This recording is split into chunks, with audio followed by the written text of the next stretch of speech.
Good afternoon. Gifts are all in the presentation. So if I throw it at you, it's not a gift. And you don't take it as a gift.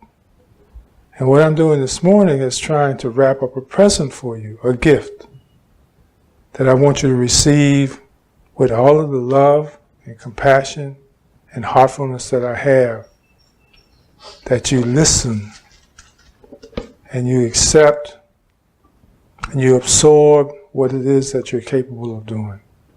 Okay. I don't even know whether this is a red bow or a blue bow. I don't know. I can't decide. We watched, Pannadipa and I binged on a documentary last night about Swami Ramdev. Now, for those who are not familiar with him, and I wasn't until I saw the series, he was a delete, an untouchable, growing up and growing through that whole system of caste.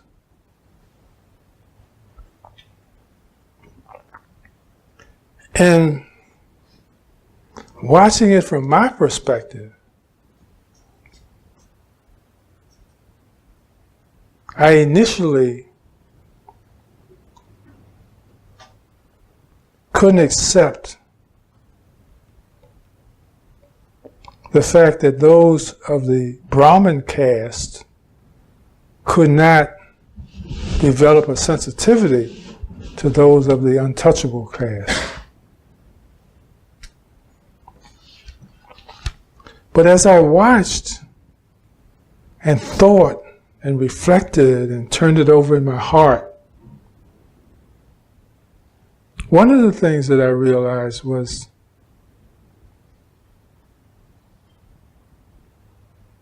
we can't know something without experiencing something. We can't know what it feels like without experiencing what it feels like.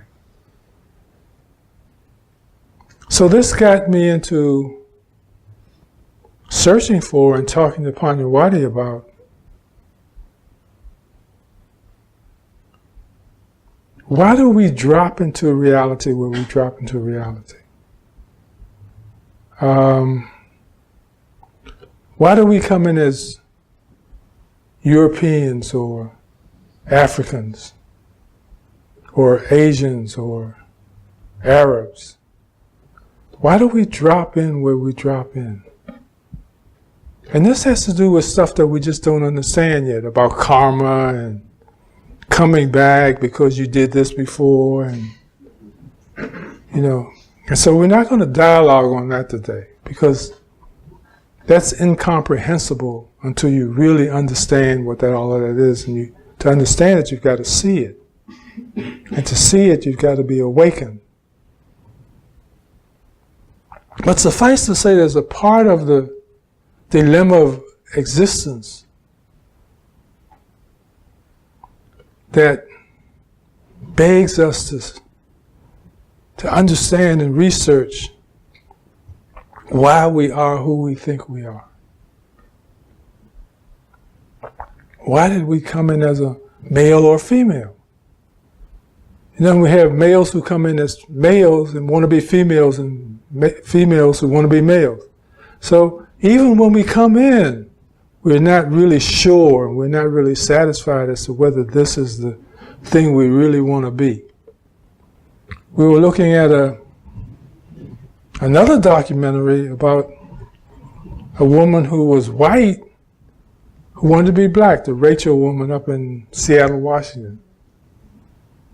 And then you have obviously all of the examples of people who've come into this reality as being of African descent who wanted to be white, and they call that passing.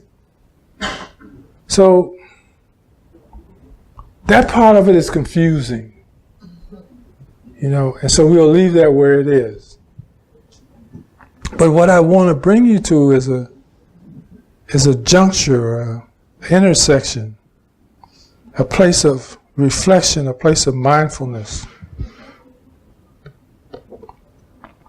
that gives us the pause to ask our question to ourselves as to what we want to do next. Because we're always affronted with the question, well, what do we do when a baby koala is raped by Godzilla? How do we address that situation? Well, the baby koala must have been Godzilla in the past. You see, that's one way of looking at it. But the bottom line resolution is,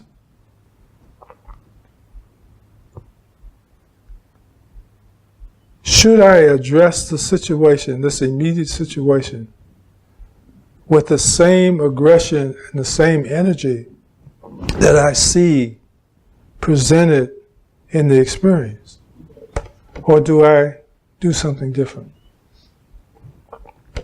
And this practice says you do something different. So, are you following me? In all of the 84,000 teachings that the Buddha left us with, the one that is my favorite is the Kalama Sutta, because it instructs us on how it is that we should behave in the moment, in any situation that confronts us. We think about, or I think about, privilege, racism, sexism, ageism, all the isms. And I wonder how people embrace them, how they're okay with them. There's this piece that's missing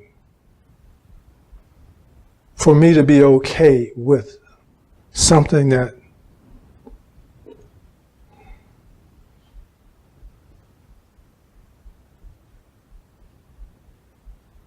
just doesn't wash.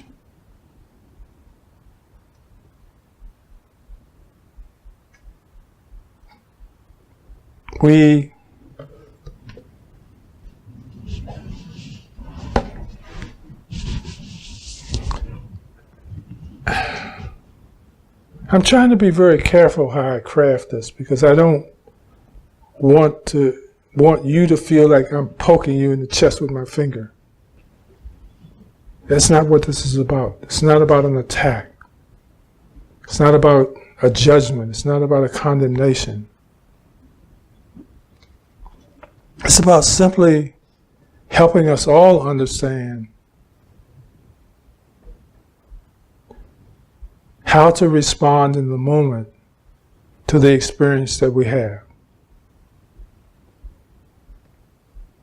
And so,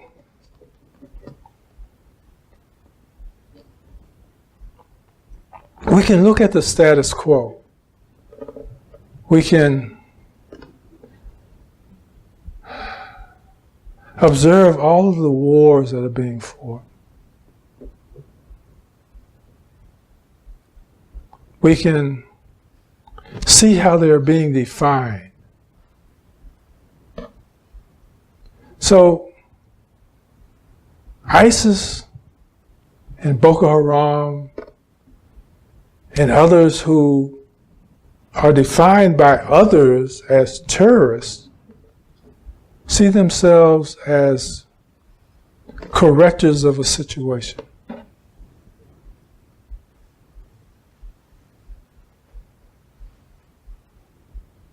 They see themselves as doing something about an injustice. Now,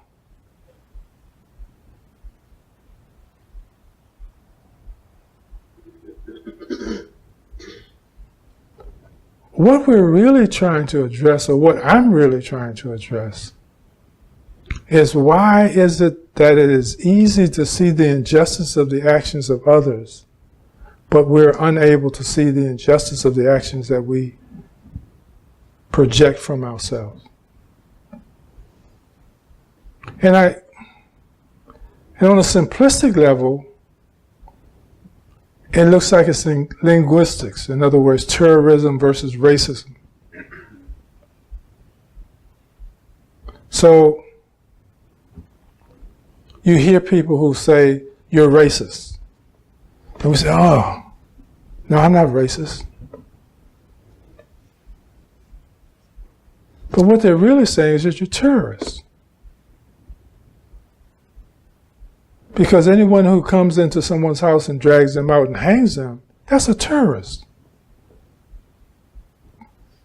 But we don't quite see it that way because we live in a paradigm, or we accept a paradigm that says, God says it's okay. That I have a manifest destiny. Because I believe in self and other.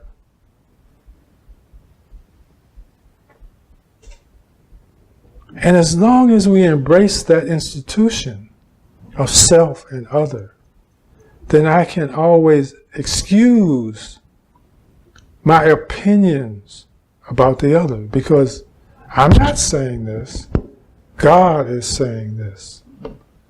So we go back to the untouchables and the caste system. That as long as we see others as different, as long as we see others as others, we are vulnerable to the disease that doesn't allow us to embrace.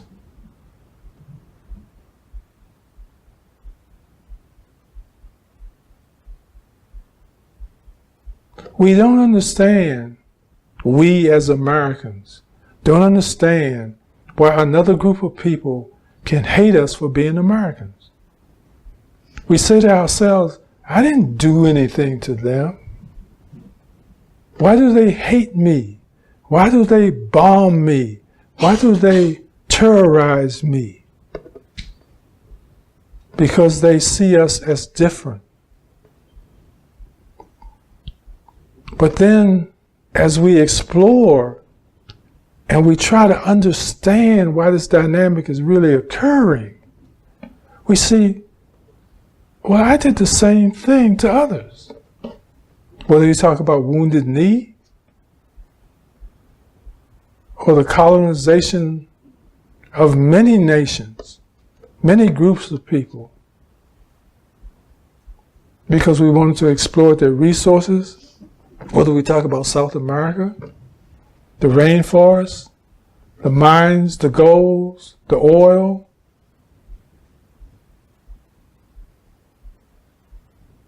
We have to ask ourselves, what is it that allows us to step over that line and treat other people indifferently? But we don't understand why other people would treat us the same way.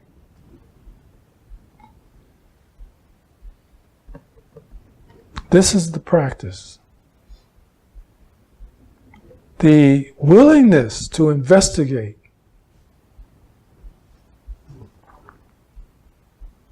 to get past the selfness, that concretized identity that says I'm American, I'm white American, I'm privileged,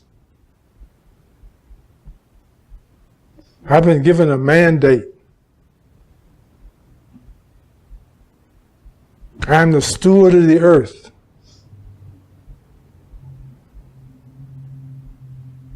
If I really believe that I am one with God, that God outsources all things, then all things have to be a part of God. And therefore, all things deserve my respect, my kindness, my nurturing. They don't deserve my condemnation. Go back to when we talk about karma. And why did I come in this reality as I'm in this reality? We don't know why we came in as males or females or white or black or Asian. We just know that we're here that way. And even when we're that way here, we still don't know whether we want to be what we find ourselves to be. But what we do know is that we don't understand when others treat us indifferently, cruelly. When others hate us for no reason, they don't even know us, they haven't met us, we haven't done anything to them, we don't know them. So our resolve, our answer, our resolution is to build walls, keep them out, fight them, beat them down. But this practice gives us an alternative. And all we're saying, if you want to be serious about how you walk the work, how you relate to yourself and to others, here's the way to do it. It says, it is unwise to simply believe what one hears because it has been said over and over again for a long time. It is unwise to follow tradition blindly just because it has been practiced in that way for a long time. Now, of course, Hinduism talks about its longevity, that it's been around forever. That doesn't make it right. It just means that it's been around forever. It is unwise to listen to and spread rumors and gossip. It is unwise to take anything as being absolute truth just because it agrees with one's scriptures. It is unwise to foolishly make assumptions without honest investigation to see if they are correct or not. It is unwise to go for mere outward appearance or to hold too lightly to any view or idea because one is comfortable with it. It is unwise to be convinced of anything out of respect or deference to one's spiritual teacher without investigating and practicing what is being taught. It may be a good idea for all of us to go beyond our own opinions, beliefs, and dogmatic thinking. In this way, we can rightly reject anything which, when accepted, practiced, and perfected, leads to more anger, criticism, conceit, frustration, pride, greed, and delusion. That's our filter.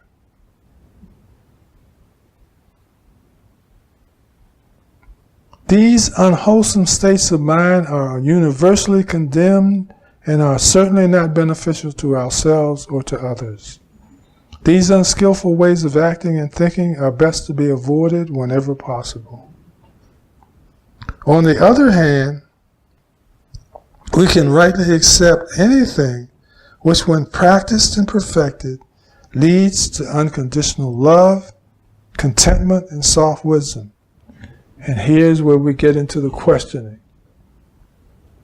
Well, how can I love something that's angry? How can I love something that's being violent? How can I love something that's being contradictory?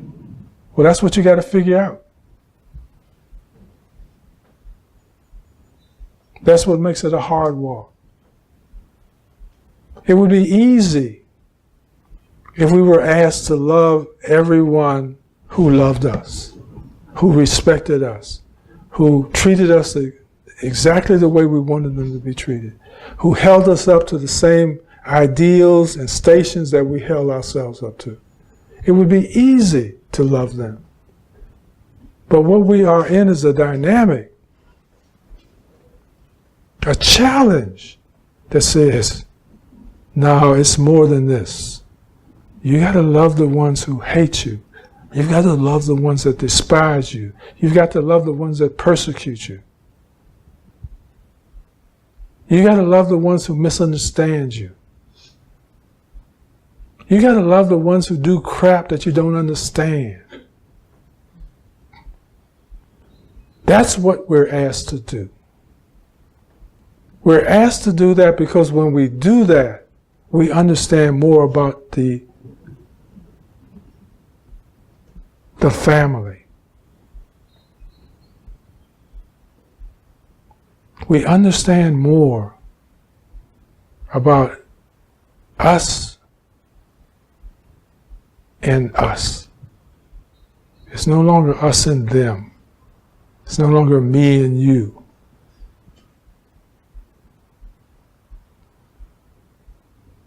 There is a dissolution of identity.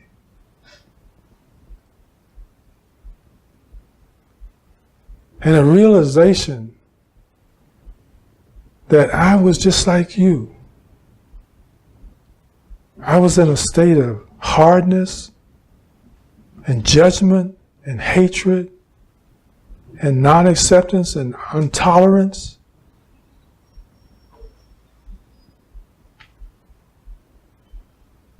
Because you were different, because you acted a certain way, because you expressed a certain philosophy. Because you didn't treat me like I wanted you to treat me. So I considered you my enemy. Because God told me to. Or I told me to.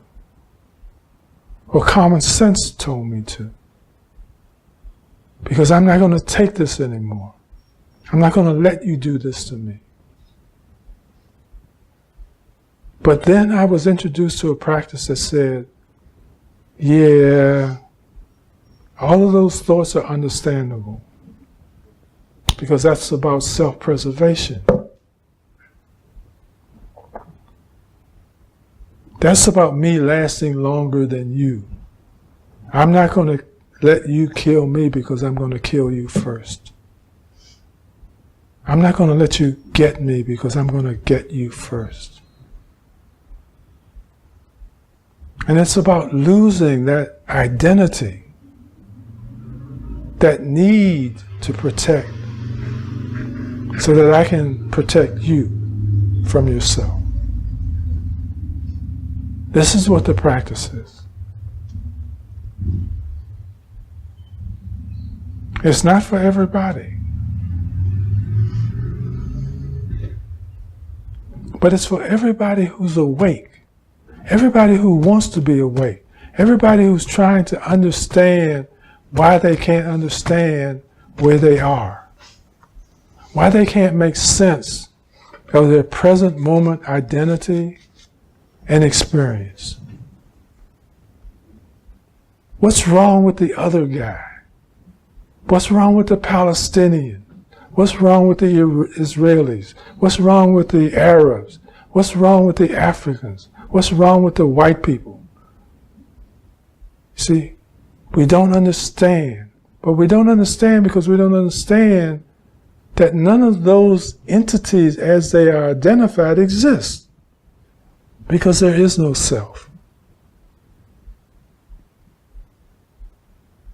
There just is. There is no love and hate. There's just love. And it's not just love. There's just this community, this unity, this absolute mind, this oneness.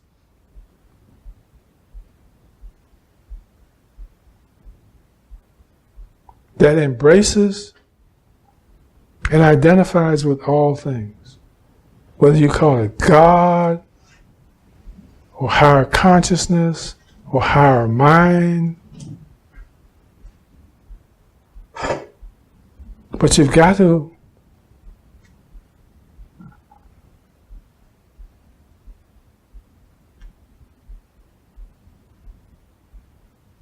get past the separateness.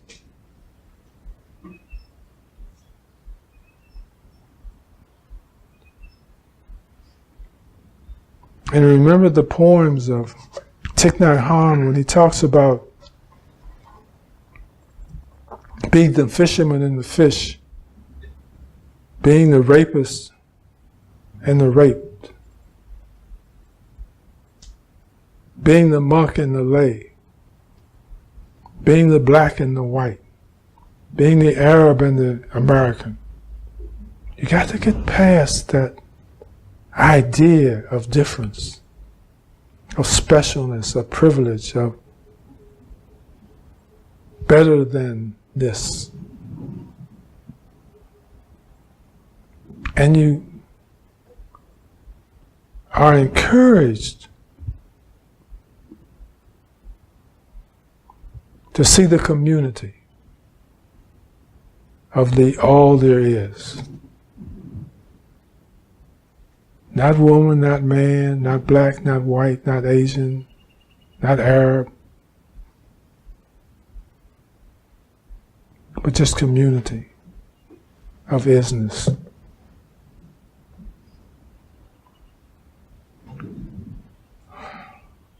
Well, I hope I tied that box up with the beautiful ribbon. I really do, because that was my intention. And it is my fault if I didn't. It's not yours. But think about it, reflect on it, and just be mindful of when you come up to those intersections where you think it's okay to treat another badly for any reason. You know, it's like, well, you know, they did wrong, so I can do wrong to them. Now, that's not what this practice says. That's not what any of these practices tell us to do. It says when you get hit on one cheek, turn the other. It doesn't say when you get hit on one cheek, hit them back. It says when you get hit on one cheek, give them the other. When you ask for $2, give them $4. Yes. We are asked to extend ourselves beyond our comfort zone. We are asked to give everyone else more than we get ourselves.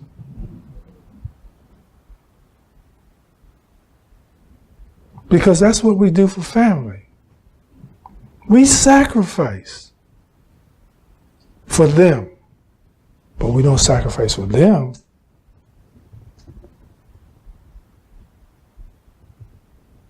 Because they're different. They live on that side of town. They live in that other country. They live across the ocean.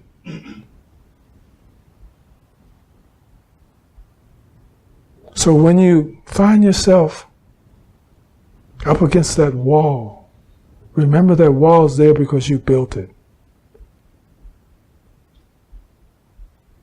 And it really doesn't exist except in your mind. And when you liberate yourself, when you free yourself from that idea that I am special and I am privileged because I am this,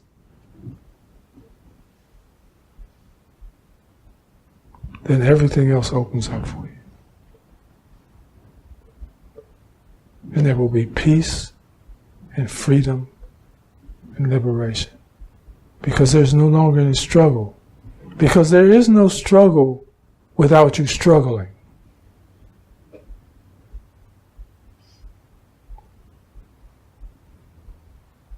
So what we realize is that it's been us all the time.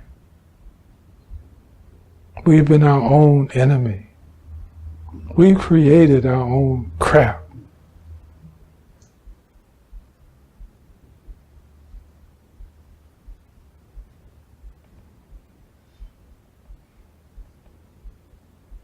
Happy birthday.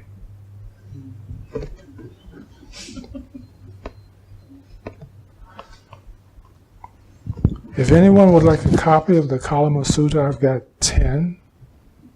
So please come up and get one to remind yourself of why you're really here and what is there to do.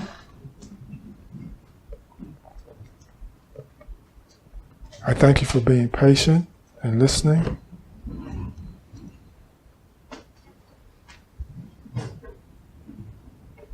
Can I look into your eyes and feel the part of you that's me?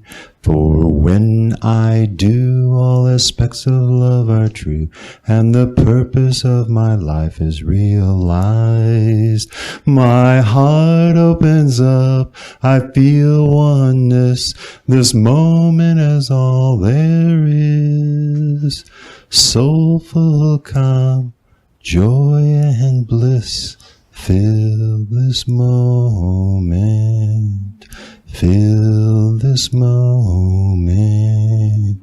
Can I look into your eyes and feel the part of you that's me?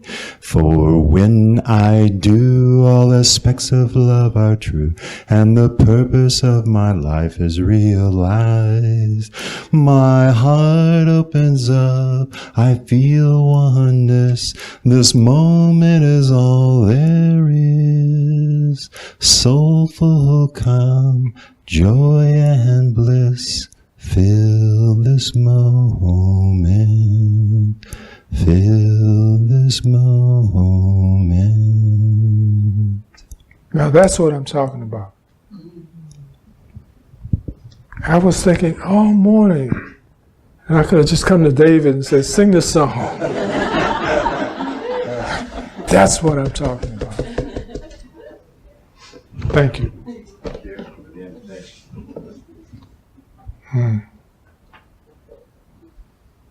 Awesome.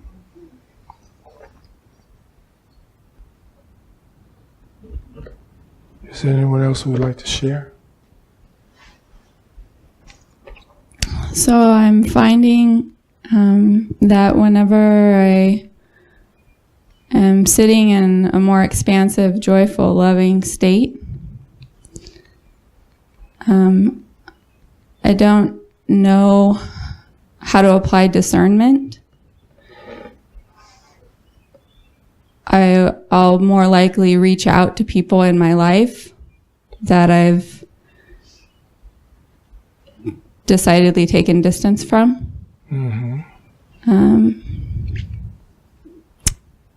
Because I feel so loving. And I'm starting to see that there's this pattern during those periods of expansiveness. I'm not reaching out to the people who meet me with that same lovingness.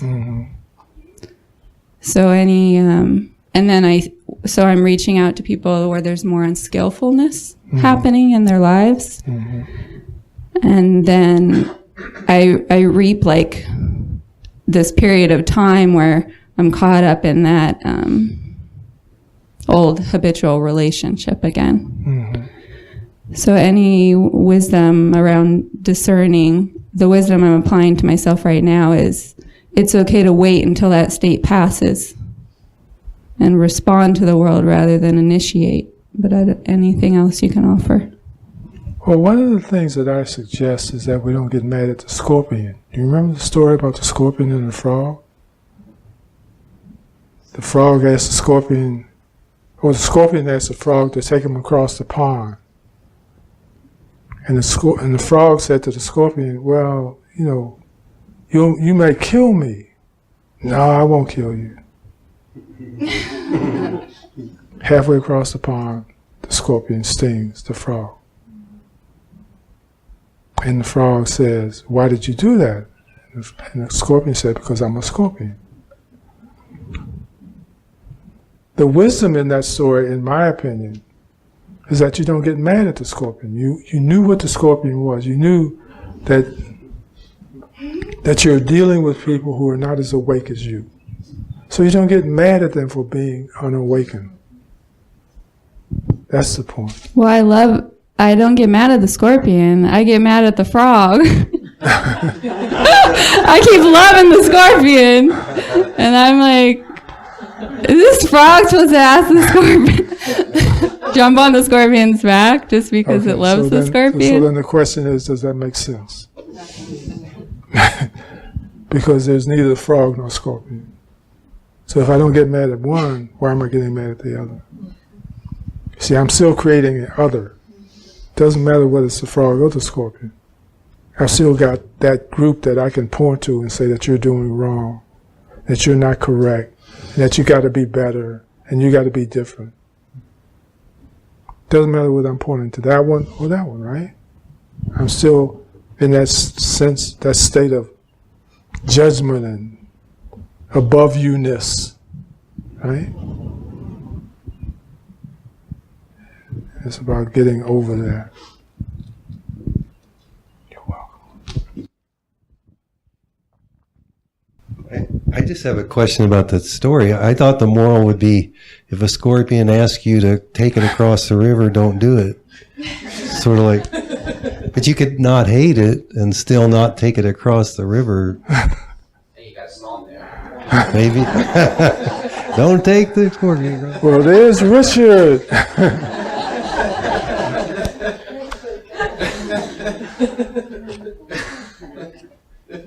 Wasn't there really some moral in there like that? Well, yeah, but you got. You know it's a scorpion. You don't hate it, but you know not to. Yeah, but then you've got to ask yourself. Well, this is where it gets involved and complex, because then you say, yeah, but shit, I'm not doing anything. why won't I take the scorpion across the pond?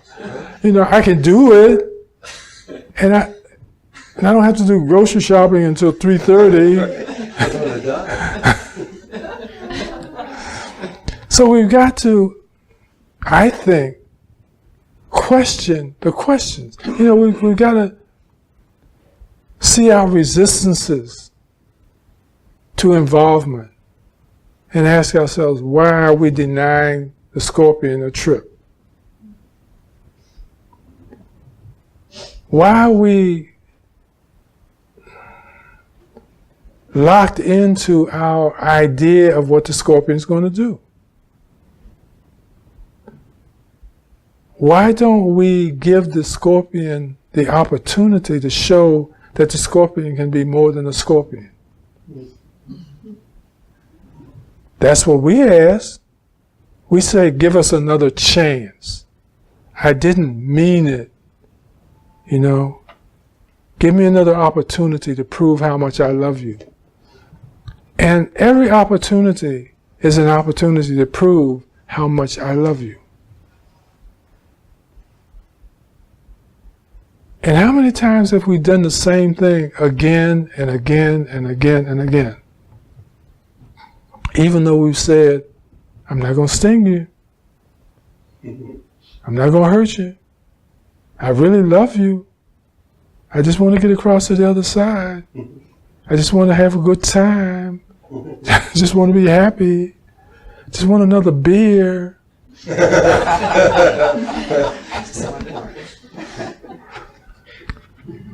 So we've got to, or I've found that it's beneficial to always look at myself and say, have I asked someone else to give me another opportunity, to trust me one more time? And that motivates me then to give the other the same opportunity. Okay. All right.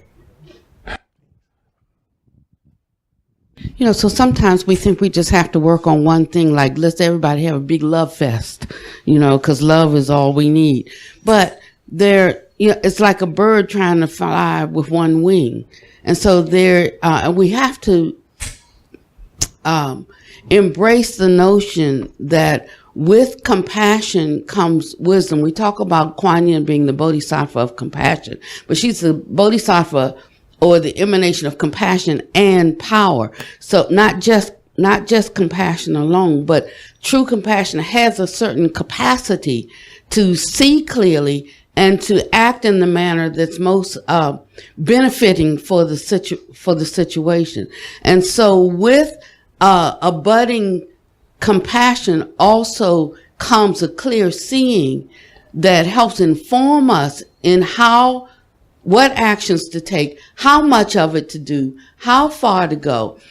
That's separate and apart from our perceptions and ideas of feelings around things. So sometimes you can do a thing only if you can do it and still be okay. If not, then don't you do it. Let somebody else do it who can do it. And then if they're not appreciated, still feel okay. You know, or if you want to grow into that place, go ahead and do it and know it's going to hurt because I'm not where I want to be. But as I keep doing that, I start to get to that place that I can do it with the full integrity of my intention. You know, this is it's a scrapping, grappling way. It's not a get out of jail free card, you know. And so this is what the whole path is about.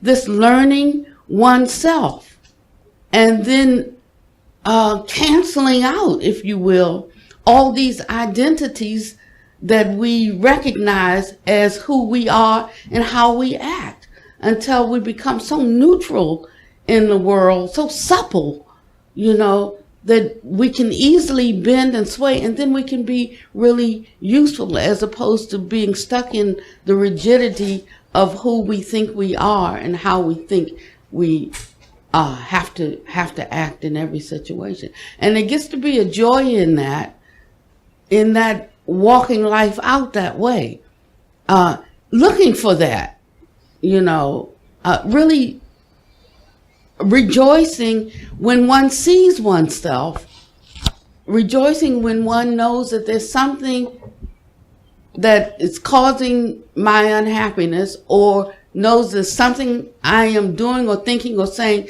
that's causing others unhappiness, and seeing how, if we have a different intention for that, how we can realize it, how we can walk it out. And it's, can I tell something? Yeah, absolutely. Yeah. Okay. So she's my guinea pig. She's my student. So I can say things. That's how that relationship goes. So the other day, Maureen asked me a question. She said, "Do you think that maybe I was a little too forceful in something I said earlier today? You know, in a group." I said, "Do you think you were?" She said, "Well, yeah, I kind of think." I said, "Then you're not really asking me a question, are you?" And she said, "Well, no, my question is, what should I do about it? Like, what do you think you should do about it?" You know, because the question already, you know, and so then I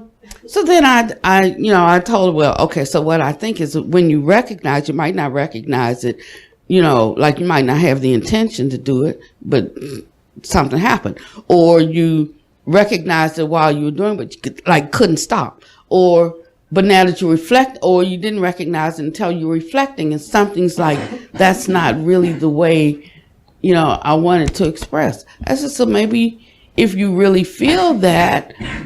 And she said, but that, you know, it was something, and that's at the edge of my practice. I said, no, it's not the edge of your practice, it's the center of your practice. I said, that edge of my practice thing, that's a made up thing in mindfulness. And Buddha never talked about the edge of the practice. He said, go right to the center. Whatever's rising up, that's what you need to deal with. And so she said, thank you for that. I said, you're welcome. And so then she said, so I said, well, I think that if you really feel this way, then maybe that's your heart speaking. Maybe you should say something to the person. She said, I'll just hold this and do better next time. So I said, okay. And that was it. She called me back an hour later. She said, you know, I made that phone call. You know, and that's how we do it. No, we have to make that phone call. Not say next time. We have to make that phone call this time. You know, and that works good when we have unmeaningfully, I can't think of the word, unmeaningfully offended or hurt another or too sharp with another or whatever. But how would you feel? My training was, even if it was something they did, they instigated it, they started it, they were like terrible. And I like defended myself, however, like maybe like said, you know what, you need to step back, something like that. I would have to go back and apologize for being the rough one when it came at me first. I mean, how many times you want to go back and apologize when it was the other person's fault? Not many. But that's how we develop new habits and new ways of doing something. Then that's really going to the edge of our practice. Going to the edge of our practice is when we make the correction and we get to the place that we can actually make it in real time, because nothing slays the ego or the identity more than that. Remember the 2-year-old who said, they hit me first. They hit me first. Right? And this is the immature response to, why are you doing this to your sister? But what the dialogue is all about, and what the practice is all about, is about responding with love and kindness. Yeah. And it's a sweet fragrance in this song. I'm seeing it more and more and more.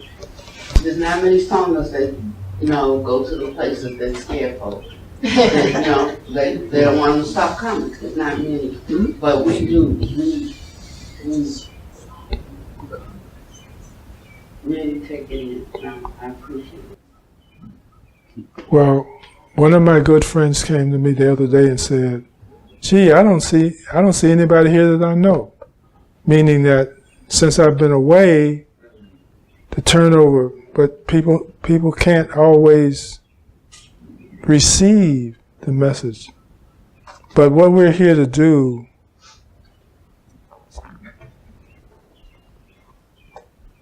is to love you gently.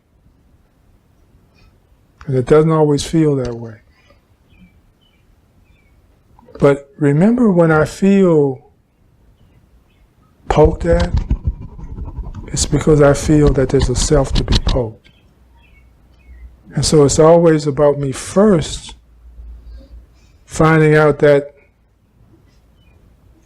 place where I'm not empty, where I'm weighted, so that there's a target that you can assault. But when I'm empty and a part of everything, there's no place that you can attack.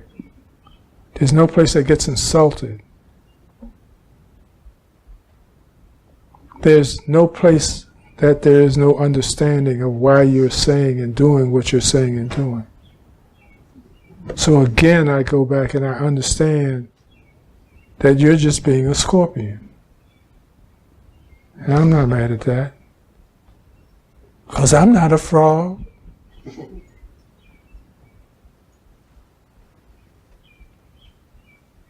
And that's how easy it gets. And I see you smiling, so I know you understand. Yeah? And that's what this is all about. Understanding. Yo, Ruth, I'm sorry. Please. It's really not easy. Let me just say that. So I was getting gas at Ingles yesterday, and while I was standing there pumping the gas, guy drives into the parking lot with his pickup truck with not one, but two ginormous Confederate flags flying out the back you seen him too, huh? truck. And My friend. I thought, maybe I'll go into Ingles and buy a Bic lighter. And then I had this elaborate revenge fantasy like the whole rest of the day about finding out where this guy lives and, all this kind of stuff. But then later in the day I was doing a compassion meditation where I was wishing that everyone be free from harm, and that everyone be free from the intention to do harm. And I realized that I had been intending to do harm to this guy. So it's really not easy. That's all. Awesome. We can talk about that later. But on the other hand, I'm not going to walk up to that guy and say, "I love you, man," because he's going to think then that I approve of what he's doing. Right. This is where the weirdness or the complexity comes in. Yeah, this is where the weirdness or complexity comes in. And we then do the next step based on where we are in the moment. And what you'll find is somewhere up the line, you will find an appropriate way to interact with the guy with the 2 flags, or the scorpion, or the ISIS guy, or the Ku Klux Klan, or the whoever. That's when we know that our stuff is working for us, when we got the mojo. Not easy. No, it's not. He left his cup of coffee on top of his truck one day, and he was pulling off. And I stopped him and told him I touched his cup, and and I gave it to him, and I said, "Oh, he's right," and I said, "Oh, thank you." I said, "You're so welcome." So maybe I'll touch him a few more times. I mean, you just never can tell. What's that to do with me? You don't know what his I probably intention shouldn't is. have touched his cup, though, knowing how he, maybe how he feels, but it really wasn't like a smart ass gesture. It was like, no, he got 2 flags, whatever, but it was just really helping him out, and he accepted the help. Sometimes you don't even get that. So, just never We're know. assuming what he means by those flags. Yeah. We don't know why he, could have nothing to do with. He said that that could be, that could be No. one of his. I used to do that when I was here by the past meditation. That makes he doesn't intend to do harm. It doesn't matter really, because he's doing harm. It's just recognizing it's the ignorance and judging the ignorance and not the person. But we don't have to not judge it.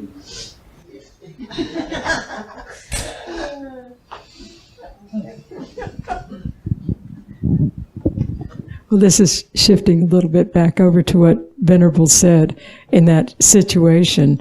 And then also what Pannadipa said about we sacrifice for our family.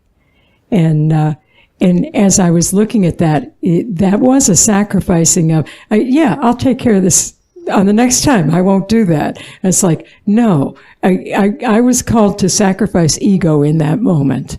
And one thing that came to mind as I was making that decision to make that call is the definition of sacrifice. And I was raised Roman Catholic, and sacrifice meant self-flagellation, it was like beating yourself. But the actual definition of sacrifice is to make sacred. And that really settled in deep, and it was like, yeah, let's make this sacred. Let's clean this thing up right here, right now. And what I discovered, which was really sweet in that moment, was once I had made that call, the mystery of sacrifice is if you take the old definition of it's suffering, making ourselves suffer, there is no suffering in that. When you make it sacred, there's a great lifting. For me, in that moment, there was a great lifting of something that was weighing me down. And so I'm so very grateful for this practice. Okay. This is awesome. Love it. Thank you so much.